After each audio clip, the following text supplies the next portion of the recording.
Comece o dia bem informado com a equipe de jornalismo da Verde Vale FM. No ar, Jornal Verde Vale.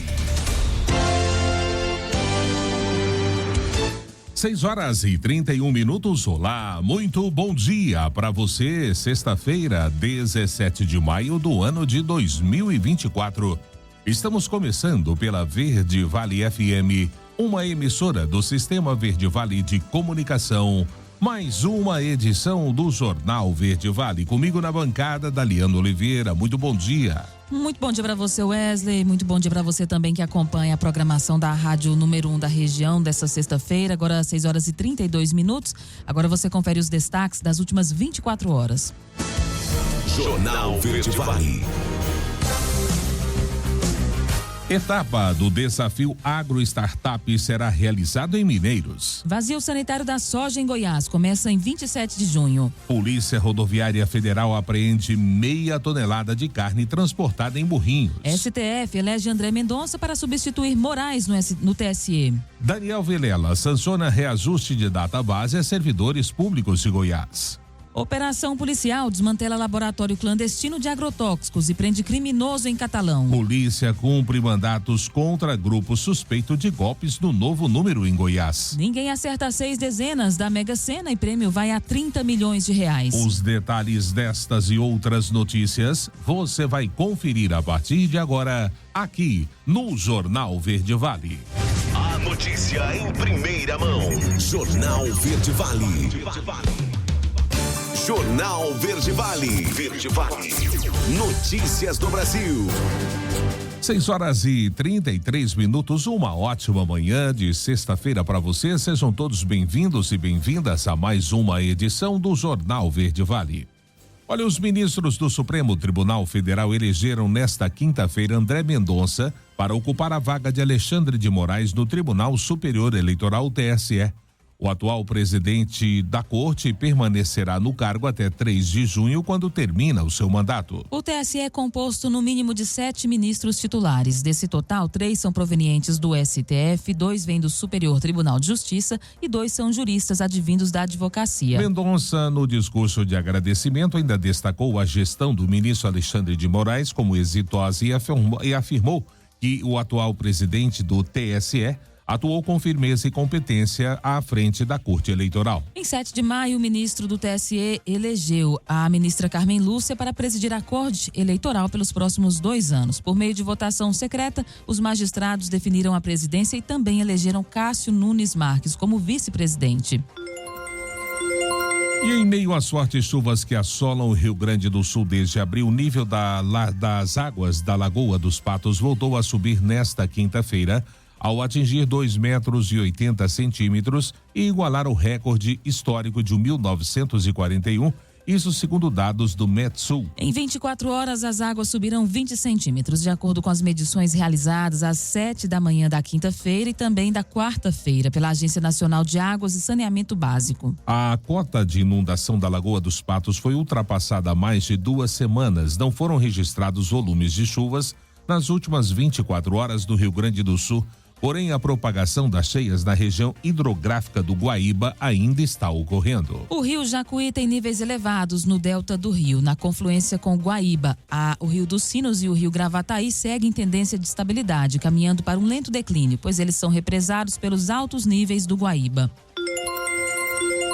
6h35 e campanha combate o abuso e a exploração sexual nas estradas. Quem vai trazer esse alerta é Carolina Cassola. Este sábado, 18 de maio, é o Dia Nacional de Combate ao Abuso e à Exploração Sexual de Crianças e Adolescentes. A data marca uma mobilização em todo o país em defesa do tema. A 24ª edição da campanha Faça Bonito, proteja nossas crianças e adolescentes. O Grupo Sada, maior conglomerado de logística e transporte de veículos 0 quilômetro da América Latina, apoia campanhas como essa durante todo o ano. Nesse mês de maio, o grupo preparou uma programação diversificada voltada para essa luta nas estradas brasileiras. Quem explica é Elisa Cunha, gerente de sustentabilidade do Grupo Sada. Nós sensibilizamos 100% dos nossos colaboradores com ações de conscientização, inclusive para terceiros e também para os nossos fornecedores. Por exemplo, destacamos mobilização em postos de combustível, com distribuição de panfletos informativos, com faixas, com camisas. Fazemos ações em centros de assistência social, que são os CRAS, em creches, na ONG Menina Dança, que acolhe vítimas dessa violência ao longo da BR-116. Elisa Cunha destaca que os motoristas podem ter um papel fundamental nesse enfrentamento. Nós temos mais de 3.500 motoristas e eles vão em lugares onde ninguém mais chega. Então, nós sabemos que eles são peças fundamentais para serem agentes de proteção nas estradas e fazer a diferença nessa causa. Sabemos que os nossos motoristas é uma oportunidade para mudarmos esses números, essa causa tão urgente e necessária no nosso país. A campanha também alerta sobre as diferentes formas de denunciar. Se o motorista ou qualquer outra pessoa suspeitar de uma situação de abuso ou exploração sexual de menores, pode usar o Disque 100. Se presenciar ou testemunhar alguma violência, pode ligar para o 191 da Polícia Rodoviária Federal ou ainda o 190 da Polícia Militar. Agência Rádio Web, produção e reportagem, Carolina Cassola e Rafaela Martinez. Jornal Verde Vale. Notícias de Goiás.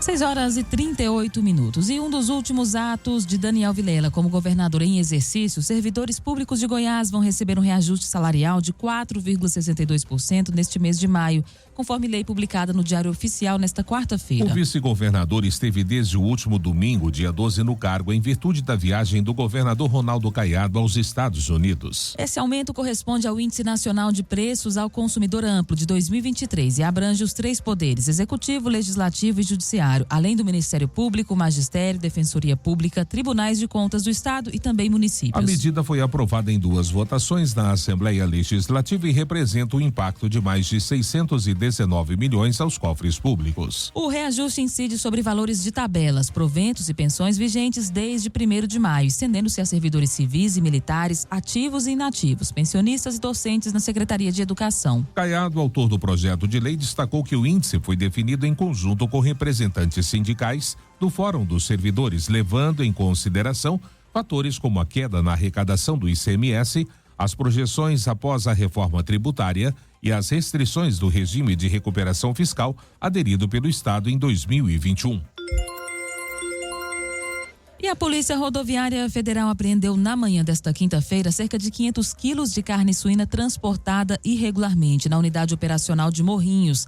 A corporação verificou ainda que a documentação do veículo e a CNH estavam vencidas. De acordo com a PRF, a carne era levada sem a refrigeração e os veículos adequados. Além disso, foi observada a presença de mosquitos e mosca nessa carne. O veículo estava com baixa quantidade de peso. O condutor disse que adquiriu o produto na zona rural de Pontalina e levaria para abastecer restaurantes da cidade de Morrinhos. A polícia não divulgou a identidade ou os valores relativos às carnes. Ele foi conduzido à delegacia de polícia civil por crime contra as relações de consumo e por depositar alimentos impróprios para o consumo.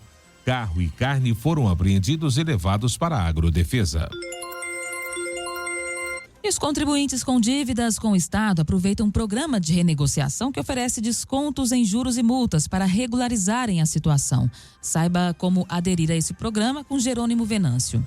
Mais de 40 mil contribuintes goianos que tinham dívidas com o Estado já aproveitaram os descontos e limparam o nome. Segundo o superintendente de recuperação de créditos da Secretaria de Economia, responsável pelo programa Negocie Já, foram recuperados mais de R$1 bilhão. Além da possibilidade de reversão desse valor até então não ingresso nos cofres públicos, a reversão para benfeitorias, para a comunidade, para a sociedade, programas sociais, infraestrutura. Mas não só isso, a gente tem que ressaltar a oportunidade que está sendo concedida ao contribuinte para que ele possa regularizar a sua situação diante a Secretaria de Economia. O programa Negocie já oferece até 99% de desconto em juros e multas para débitos com IPVA, ITCD e ICMS, por exemplo, além do parcelamento em até 120 meses. A renegociação pode ser feita pela internet no site goiás.gov.br/economia ou presencialmente na sede da Secretaria da Economia na Nova Vila, em Goiânia. O governo recuperou R$1 bilhão em pouco mais de 40 dias, mas a expectativa é que o contribuinte aproveite até o fim de julho para renegociar as dívidas. O programa Negocie Já, ele vai vigorar até 29 de julho desse ano. Então a gente até conclama para que os contribuintes que tenham interesse em regularizar a sua situação nos procure quanto antes, né? É interessante antecipar essa questão para que não deixemos aí de última hora. Jornal Verde Vale. Esportes. 6h42 agora. E o Maracanãzinho foi palco de mais uma vitória do Brasil na primeira janela da Liga das Nações Femininas de Vôlei. Nesta quinta-feira, as comandadas de Zé Roberto Guimarães venceram a Coreia do Sul por 3-7-0 com parciais de 25-15, 25-19 e 25-17. Assim como na estreia contra o Canadá, Ana Cristina comandou a arrancada brasileira. A ponteira Ana Cristina teve uma atuação brilhante, anotou 18 pontos na partida, enquanto a capitã Gabi fez 12. Zé Roberto aproveitou a partida tranquila para colocar todas as jogadoras em quadra, inclusive as estreantes, Helena e Luzia, que não haviam jogado na primeira partida. A oposta Tayanara fez a diferença nos últimos sets e apareceu bem no bloqueio. O Brasil largou bem na primeira janela da Liga das Nações, com vitórias sobre as seleções do Canadá e da Coreia do Sul. Agora, na sequência, as brasileiras vão encontrar as equipes dos Estados Unidos e da Sérvia.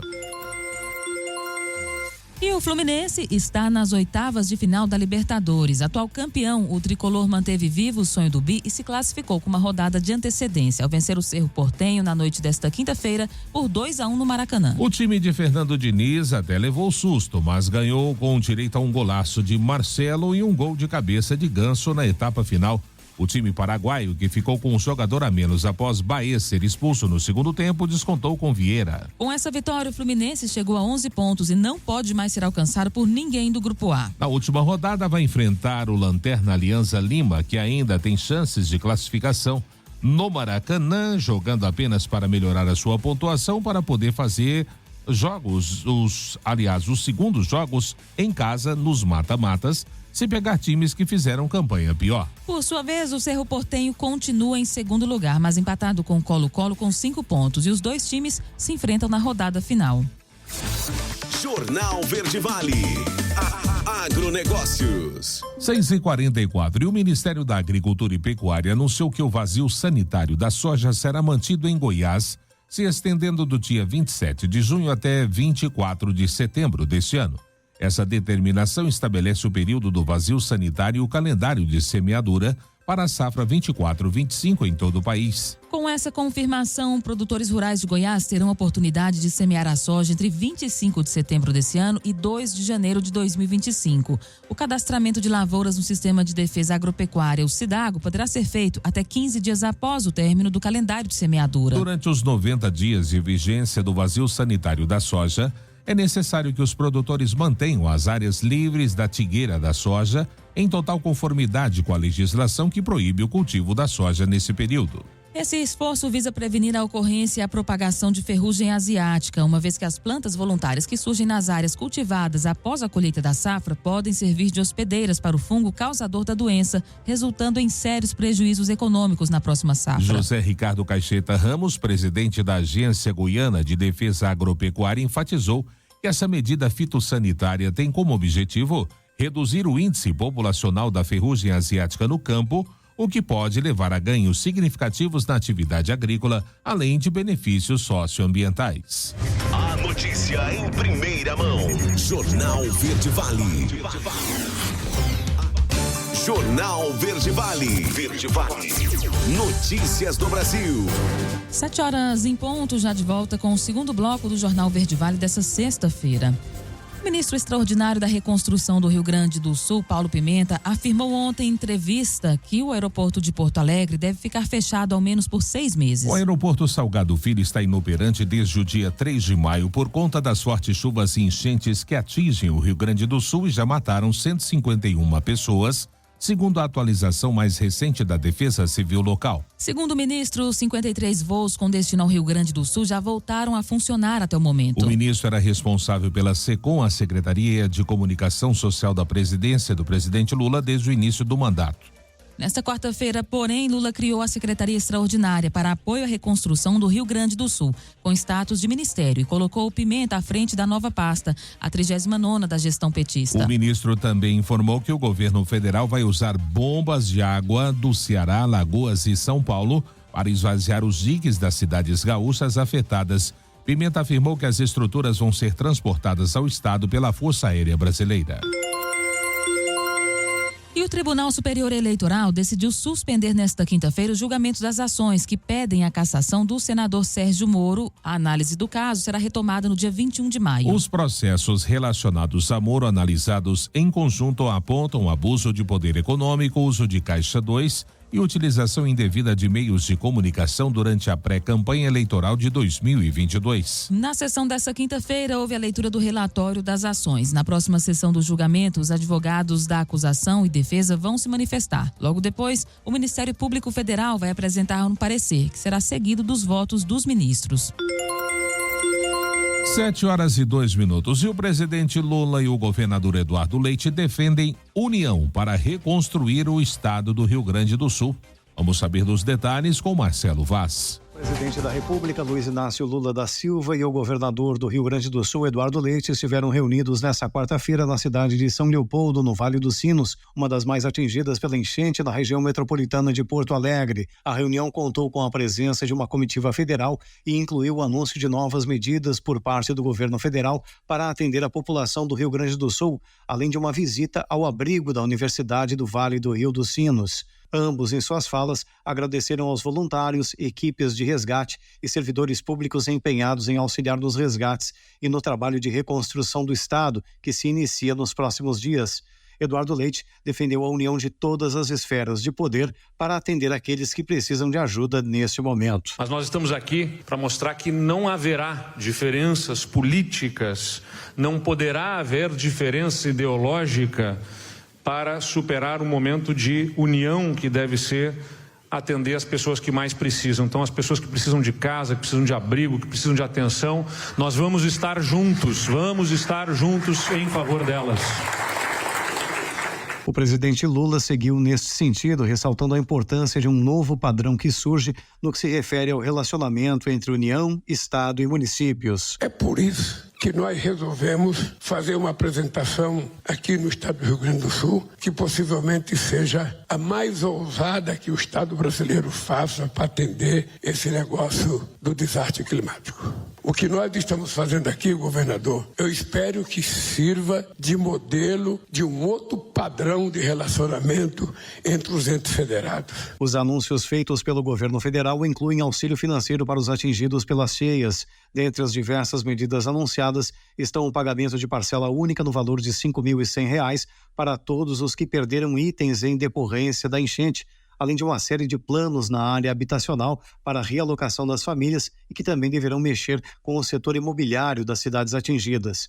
O número de pessoas em abrigos no estado gira em torno de 80 mil. Dessas, 65% estão concentradas em 4 cidades: Porto Alegre, Guaíba, Canoas e São Leopoldo. Mais de 500 mil de pessoas no Rio Grande do Sul permanecem desalojadas. Agência Rádio Web, de Porto Alegre, Marcelo Vaz. Jornal Verde Vale. Notícias de Goiás. 7h05. E o golpe a uma mulher em 2022, moradora de Jataí, aqui na região sudoeste de Goiás, resultou no desbaratamento de um grupo criminoso especializado no golpe do Novo Número. Nesta quinta-feira, a Polícia Civil cumpriu mandados de busca e apreensão contra 3 investigados. Segundo a Polícia Civil, a idosa sofreu um golpe ainda em 2022 em que perdeu R$85 mil. Ela foi enganada por criminosos que se passaram por familiares e solicitaram transferências bancárias. O grupo criminoso tinha 2 núcleos, um financeiro e outro especializado na fraude. O núcleo financeiro já foi alvo de operações anteriores, resultando em 13 prisões. A fase atual visa o setor que fazia contato com as vítimas e aplicava a fraude, além de buscar o ressarcimento e a coleta de mais evidências de participação em crimes. A idosa, na época, fez 6 transferências bancárias para um suposto filho que alegava ter dívidas para quitar. De acordo com o delegado Paulo Ludovico, 4 dos suspeitos forneciam contas, enquanto que um ficava responsável por aplicar o golpe. E o avião de pequeno porte que precisou fazer um pouso forçado no quilômetro 42 da GO 080, perto do trevo de Damolândia, na tarde desta quarta-feira, ainda não foi retirado da pista até a tarde de ontem. Conforme apurado, o trânsito segue em meia pista. Os responsáveis estariam aguardando uma equipe de mecânicos para verificar a possibilidade de decolar até o hangar mais próximo ou se será preciso desmontar o monomotor para o transporte. O incidente ocorreu entre Damolândia e Nerópolis, na região metropolitana de Goiânia, e ninguém ficou ferido. De acordo com a Polícia Militar, a aeronave precisou pousar após uma pane. Assim, a pista da rodovia foi o local mais próximo para evitar uma queda. E uma associação criminosa do Rio de Janeiro agia em roubos, furtos, adulteração e receptação de peças de veículos em Goiânia. É o que descobriu uma investigação da Polícia Civil e cumpriu mandados de busca e apreensão nesta quinta-feira na capital goiana. Segundo as investigações, o grupo se utilizava de lojas de compra e revenda de peças de veículos para as atividades ilícitas. Entre os crimes identificados estão roubo, furto de veículos, além de adulteração e receptação de carros e componentes. Os envolvidos também utilizavam as atividades para lavagem de dinheiro. Segundo a Polícia Civil, a organização criminosa é baseada no Rio de Janeiro, mas possui a ramificação em outros estados, como Goiás e São Paulo. Ao todo foram cumpridos 13 mandados de busca e apreensão em Goiânia, incluindo residências e lojas, no intuito de obter provas acerca das atividades ilícitas. E um projeto executado em conjunto pelos Ministérios Públicos Estadual e Federal vai atuar de forma preventiva em todos os municípios de Goiás, para que prefeitos não cometam crimes eleitorais. Os detalhes com Rafael Mesquita. Além de fiscalizar, o projeto Eleições Equilibradas quer atuar de forma preventiva para que os prefeitos não cometam crimes eleitorais na execução de programas sociais. Mas isso não significa que as ações do poder público já existentes devam ser suspensas pelas prefeituras, explica o coordenador dos promotores eleitorais do estado, Carlos Alexandre Marques. Que os programas sociais, eles têm que ter, para funcionar esse ano eleitoral, eles já têm que ter acontecido em 2023 e ter previsão legal. Então, só pode fazer em 2024 aquilo que já acontecia em 2023. Não pode ter programa novo, a não ser em situação de emergência, calamidade, etc. E como a gente está vendo, infelizmente, lá no Rio Grande do Sul. A intenção é atuar em 100% dos municípios goianos, com o objetivo de acompanhar a execução dos programas sociais. Os promotores irão solicitar aos prefeitos os programas em andamento para que não haja uso político e desequilíbrio nas eleições. A lei prevê punições em caso de descumprimento. O procurador regional eleitoral em Goiás, Marcelo Wolff, afirma que em situações mais graves é previsto até cassação de mandato. Se houver abuso, uso indevido, uso promocional dos programas sociais em favor de algum candidato, isso pode caracterizar não só a conduta vedada, que é passível de multa, como também, nos casos mais graves, abuso de poder político, o que pode resultar na cassação do candidato, mesmo eleito, e a pena de inelegibilidade. O projeto Eleições Equilibradas, lançado nesta terça-feira, será executado em conjunto pelo Ministério Público Estadual e Federal. O cidadão também poderá fazer denúncias através dos sites e ouvidorias das duas instituições.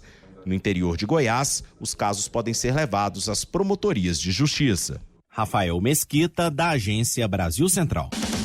Jornal Verde Vale. Esportes. 7h10 e a candidatura do Brasil à sede da Copa do Mundo Feminina de 2027 chega à votação com ligeiro favoritismo em relação à sua única concorrente, uma aliança entre Holanda, Alemanha e Bélgica. A decisão será no Congresso da FIFA na madrugada desta sexta-feira, quando as associações de futebol filiadas à FIFA vão votar. A constatação do favoritismo do Brasil se dá a partir de conversas com dirigentes da FIFA que não votam, das associações nacionais de todos os continentes que votam, ou profissionais que atuaram nas duas campanhas e com observadores acostumados a frequentar esse ambiente. E ninguém se arrisca a cravar a vitória de alguma das duas candidaturas, mas é quase uma unanimidade a previsão de que o Brasil tem mais chance de vencer. Dois argumentos são sempre mais citados com frequência. A Copa do Mundo Feminina nunca foi disputada na América do Sul e a nota do Brasil no relatório técnico da FIFA foi a mais alta, 4, numa escala de 1 a 5 contra 3,7 dos europeus. E o Botafogo também está nas oitavas de final da Taça Libertadores da América. Em uma partida que mostrou a força defensiva e soube aproveitar uma das raras chances de contra-ataque, o Glorioso venceu o Universitário nesta quinta-feira por 1-0 no Estádio Monumental de Lima, no Peru. Jefinho foi quem decidiu a partida válida pela quinta rodada do Grupo D. Com a terceira vitória consecutiva, o Botafogo chegou aos 9 pontos, mesmo a pontuação do líder Júnior Barranquilla. A diferença está no saldo de gols, 3-1 para os colombianos, que recebem o Glorioso no dia 28 de maio no Estádio Metropolitano para decidir a primeira colocação do Grupo D. Jornal Verde Vale. Agronegócios. 7h12. E a quinta-feira chegou ao fim com preços futuros do milho recuando na Bolsa Brasileira. As principais cotações flutuaram na faixa entre R$ 59,07 e R$ 68,32, após caírem mais de 1,5% no pregão. O vencimento julho 24 foi cotado a R$ 59,07 a saca, uma queda de 1,63%. Já o setembro valeu R$ 62,10. O novembro foi comercializado a R$ 65,11 a saca e o janeiro 25 teve valor de R$ 68,32 a saca, com uma baixa de 1,49%. No mercado físico brasileiro, o preço da saca do milho registrou ganhos e perdas neste penúltimo dia da semana. O levantamento realizado pela equipe identificou desvalorizações em Rondonópolis, Primavera do Leste, Itiquira e Alto Garças, enquanto valorizações apareceram nas praças de Sorriso, Itapetininga e Porto de Santos. O analista de mercado da Brandalize Consult, Vlamir Brandalize, explicou que as movimentações negativas na Bolsa Brasileira nesta quinta-feira acabaram refletindo o mercado técnico de liquidação de lucros após as elevações dos últimos dias, mas aponta que as cotações devem voltar a crescer.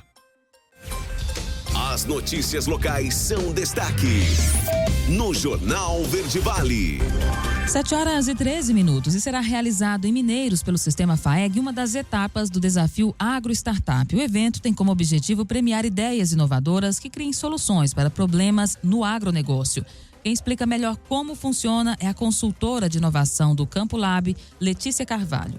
O Desafio Agro Startup, ele é um evento para o surgimento de agritech. A gente promove o surgimento de agritech por esse evento, que ele é dividido em 3 fases, onde a gente vai ter essa primeira fase que vai estar acontecendo em junho agora, primeiro final de semana do dia 7 de junho, e depois a gente segue para os outros. Cada final de semana tem cidades diferentes, né? E aí, nesses dias que a gente vai estar fazendo, são sexta e sábado, a gente vai ter a parte da ideação. O pessoal vai desenvolver a ideia, né, dessa problemática do agro para tentar resolver. A gente vai ter mentores para ajudar o pessoal.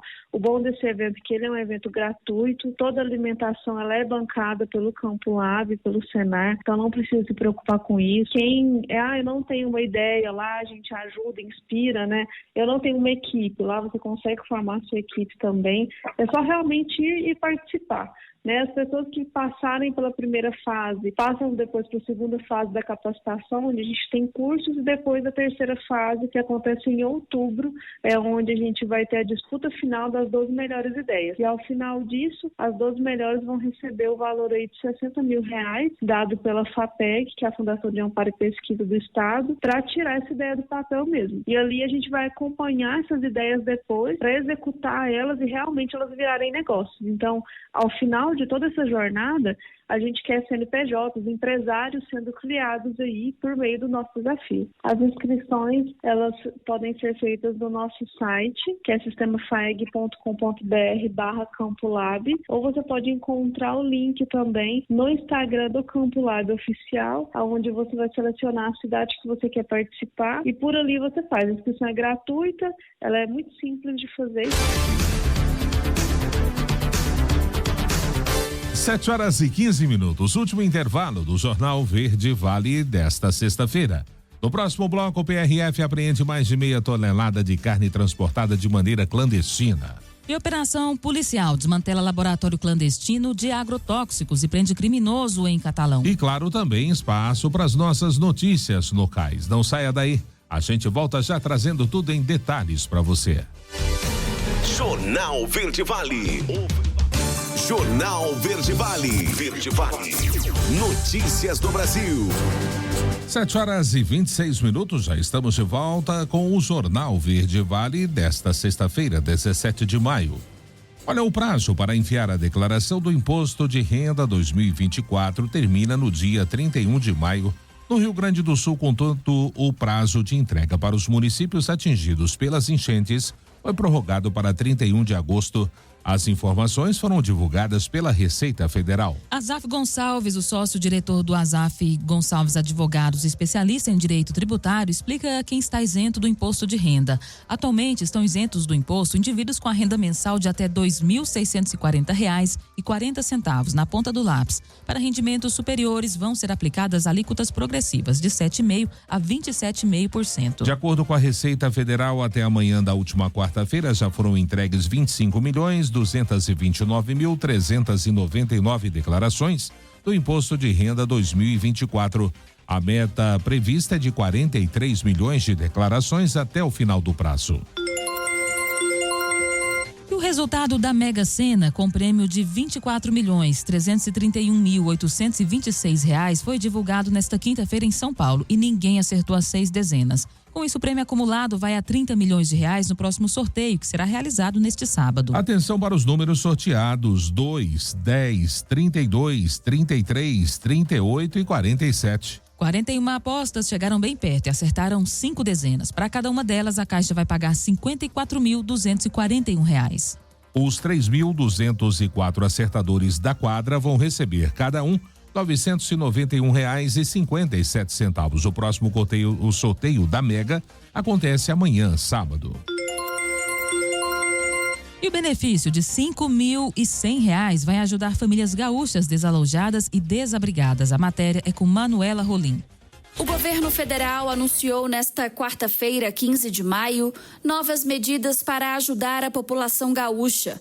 Entre elas, está o pagamento em parcela única de R$ 5.100 para famílias desalojadas ou desabrigadas em municípios com reconhecimentos de estado de calamidade pública ou situação de emergência.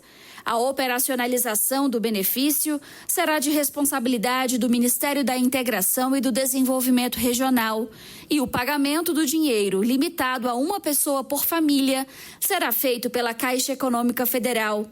O pagamento será feito em conta poupança social digital, de abertura automática em nome do beneficiário ou em outra conta, também em nome do beneficiário, na mesma instituição financeira.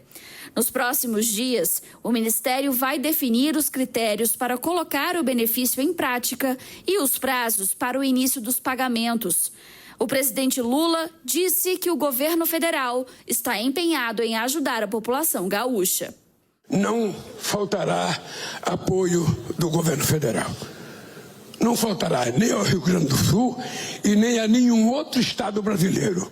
Até o momento, o Ministério da Integração e do Desenvolvimento Regional, por meio da Defesa Civil Nacional, aprovou 186 milhões de reais para ajudar o Rio Grande do Sul desde o início do desastre. O número de planos de trabalho aprovados chegou a 235 e o de municípios atendidos, 152. Para saber mais sobre as ações do governo federal em proteção e defesa civil, acesse mdr.gov.br. Reportagem Manuela Rolim. Jornal Verde Vale. Notícias de Goiás. 7h30 agora. Um acidente com uma van de turismo que transportava comerciantes deixou um motorista ferido na BR-060, entre Guapó e Abadia de Goiás. Isso na manhã dessa quinta-feira. Imagens mostraram que o veículo saiu da pista e foi parar no canteiro central da rodovia. Segundo a Polícia Rodoviária Federal, cerca de 12 comerciantes estavam no veículo que saiu de Mato Grosso com destino à região da 44 em Goiânia. Os passageiros não precisaram ser hospitalizados. O serviço de atendimento móvel de urgência, o SAMU, foi acionado e o motorista foi levado para um hospital da capital.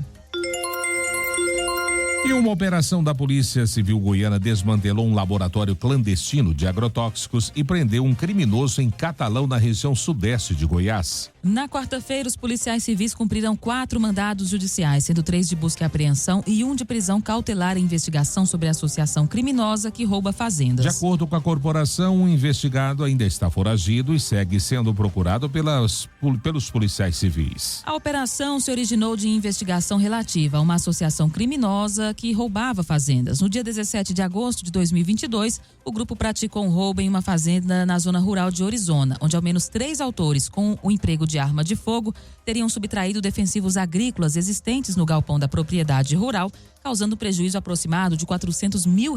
Desde então, a equipe prosseguiu com as investigações, atingindo agora a fase 3, que identificou um esquema de produção e falsificação de produtos agrícolas. E na segunda fase da operação, em 2022, foram 7 mandados de busca e apreensão, cumpridos nos estados de Goiás, Minas Gerais, Rondônia e Roraima. E amanhã, sábado, é o Dia Nacional de Combate à Exploração Sexual Infantil. Saiba como denunciar abusos contra crianças e adolescentes nessa reportagem de Pedro Henrique Rabelo. O Dia Nacional de Combate ao Abuso e à Exploração Sexual Infantil é celebrado no dia 18 de maio, que é marcado por iniciativas que buscam a mobilização e a sensibilização da população sobre os direitos da criança em todo o país. Não é um dia de comemoração, na verdade é um dia de conscientização.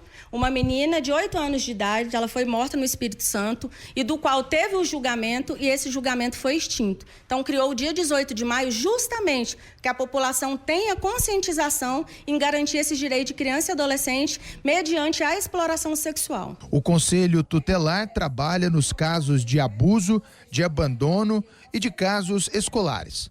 Para as pessoas que souberem de um abuso infantil, o procedimento recomendado é que a denúncia seja feita de forma imediata, procurando o Conselho Tutelar ou a Delegacia de Proteção à Criança e ao Adolescente, ou fazer a denúncia pelo Disque 100 ou ainda pelo número 197. O estado de Goiás tem uma delegacia de proteção à criança e ao adolescente que está à disposição da população. O trabalho é ostensivo, mas também é educativo. A delegacia exerce diversos papéis, primeiramente na questão de inteligência, que é o recebimento e análise das denúncias. Também efetuamos o papel social da delegacia, com a questão da prevenção, onde a delegacia realiza palestras em escolas, em hospitais, em teatro, buscando levar a questão de abuso de criança e adolescente para toda a sociedade. O crime de abuso sexual contra crianças e adolescentes é um problema nacional. Só para se ter uma dimensão, no Carnaval, o Disque 100 recebeu mais de 73 mil ligações. Isso significa um aumento de 38% em relação quando se comparado aos números do ano passado. Por isso, se você sabe de alguma coisa, é fundamental procurar uma delegacia. Pessoa que sabe que uma criança ou adolescente, ou estiver sendo abusada ou sofrendo qualquer tipo de crime, ela pode procurar qualquer delegacia ou conselho tutelar, mas se ela preferir se manter anônima, há diversos canais para que faça esse tipo de denúncia, o 197 da Polícia Civil, o Disque 100 do Direitos Humanos, ou qualquer conselho tutelar também, a gente pode sim estar recebendo essas denúncias que serão todas averiguadas. Para fazer a denúncia de um abuso contra uma criança ou adolescente, não precisa ter provas. Você basta ter primeiramente o endereço completo e depois algumas características para que a gente possa fazer a visita. E essa denúncia ela é distribuída para o Ministério Público, para a Delegacia, para o Juizado da Infância. Então, todos os órgãos de proteção, ele vai trabalhar em cima dessa denúncia que foi registrada no Disque 100. No próximo dia 18, toda a rede de proteção do Conselho Tutelar estará reunida no Zoológico de Goiânia. Pedro Henrique Rabelo, da Agência Brasil Central. Jornal Verde Vale. Esportes. 7h35. E a FIFA adotou um protocolo a ser utilizado no combate ao racismo no futebol. Em sua reunião anual, que acontece nesta semana na Tailândia, a entidade máxima do futebol vai orientar as suas 211 federações filiadas a inserir em seus códigos disciplinares artigos designados a descrever a conduta adequada em casos de injúria racial. O protocolo inclui penas severas, como o encerramento da partida e a declaração de derrota ao time envolvido no ato de racismo e a adoção de um gesto específico para alertar os oficiais da partida sobre a ocorrência de insultos racistas. O gesto deverá ser feito em campo pelo jogador e pelo árbitro, como forma de alertar a todos os presentes no estádio que o protocolo será iniciado imediatamente. Para sinalizar a ocorrência, jogadores e juízes deverão cruzar os braços na altura dos punhos com os dedos da mão esticados. A FIFA pretende criar um painel formado por jogadores e ex-jogadores para aconselhar e monitorar a aplicação do novo protocolo nas 211 federações associadas à entidade. Após a apresentação do presidente da FIFA, Gianni Infantini, ao conselho da instituição, que aprovou a adoção do protocolo por unanimidade, o plano segue agora para o Congresso para ser aprovado pelas associações filiadas. E com o domínio da partida, mas com poucas chances de gol, o São Paulo tropeçou em casa contra o Barcelona de Guayaquil nesta quinta rodada da fase de grupos da Conmebol Libertadores e empatou em 0-0 com o time equatoriano. Esse resultado, porém, não muda a missão do time de buscar a liderança do Grupo B. Para isso, precisa vencer o Talheres na próxima rodada, ainda que pela vantagem mínima. O São Paulo chega aos 10 pontos e precisa vencer o Talheres, que tem 13 na última rodada, para terminar a fase de grupos na liderança. Hoje, os argentinos têm 6 gols de saldo, primeiro critério de desempate, contra 5 do tricolor. Portanto, basta uma vitória simples em casa para os brasileiros assumirem a ponta e terem a vantagem de jogar em casa a partida de volta das oitavas. O Barcelona chegou aos 3 pontos, 2 a mais que o Cobressal. Os dois times se enfrentam na sexta rodada. Jornal Verde Vale. Agronegócios. 7h37. O mercado físico do boi registrou preços acomodados nas principais praças de produção e comercialização do país, mas o viés ainda é negativo. Os frigoríficos se deparam com escalas de abate bastante confortáveis em meio ao avanço da quantidade de animais ofertados Brasil afora. Até mesmo em Mato Grosso, os preços começam a sinalizar para a baixa. O quadro climático ainda é muito relevante para entender esse movimento. Preços do boi no fechamento do mercado nesta quinta-feira. Em São Paulo, capital, R$227 arroba. Em Goiânia, R$209. Em Uberaba, Minas Gerais, R$212. Em Dourados, Mato Grosso do Sul, R$220. E em Cuiabá, no Mato Grosso, R$213 por arroba. O mercado atacadista volta a se deparar com preços acomodados. Segundo Iglesias, o ambiente de negócios ainda sugere retração de preços, em linha com o período de menor apelo ao consumo, o que pode ser acentuado pela posição de escalas de abate das indústrias, com indicações de grande quantidade de produto em estoque. 7h38 e com foco em aumentar a segurança no campo, a polícia investiga e desarticula a quadrilha que praticou assalto em fazenda e falsificava defensivos agrícolas. Vamos conferir a matéria com Túlio Isaac Filho. Um roubo aí de um prejuízo de quase R$400 mil em defensivos agrícolas. Olha, tudo aconteceu na cidade de Orizona no ano passado, mas claro que a Polícia Civil do Estado de Goiás não deixa barato, foi atrás e resolveu todo o problema. Doutor Arthur, Santos Ager, mais uma operação de forma exitosa, brilhante, dando segurança e qualidade de vida ao homem do campo. Sei, Túlio, o próprio dono da operação diz, campo sagrado. Então, aqui na Delegacia de Crimes Rurais, principalmente crimes violentos, a gente não aceita. Foi um assalto que teve em Orizona, como você disse. Amarraram uma família, uma criança de 8 anos, amarraram igual animal. E nós pegamos isso como prioridade na delegacia. Prendemos já a terceira fase dessa operação, já prendemos mais de 7 pessoas. E agora a gente percebeu que essa associação criminosa, ela, além de assaltar, ela estava falsificando defensivos agrícolas, né? E hoje foi fechado um laboratório em que eles falsificavam esses defensivos, né? Nós já cumprimos mandados em Rondônia, Roraima, Minas Gerais. Essa associação, ela vai para vários estados do Brasil. E com essa operação de hoje, né, preso mais uma pessoa, esperamos agora ver se dá o fim, né? Se realmente a gente quebra esse povo do meio ou se a gente vai continuar prendendo eles. Esse de hoje, por exemplo, é a terceira vez que ele já é alvo da nossa operação. Meu irmão, a operação continua? A operação continua, né? Enquanto eles estiverem cometendo crimes, né? Já fomos 3 vezes na casa de um deles, hoje um dos líderes, vamos 4, 5, 10 vezes, quantas vezes foram necessárias. Pra gente encerrar daquele jeito que a gente gosta. Tá no pote? Tá no pote, Rurais imparável. Túlio Isaac Filho, da Agência Brasil Central.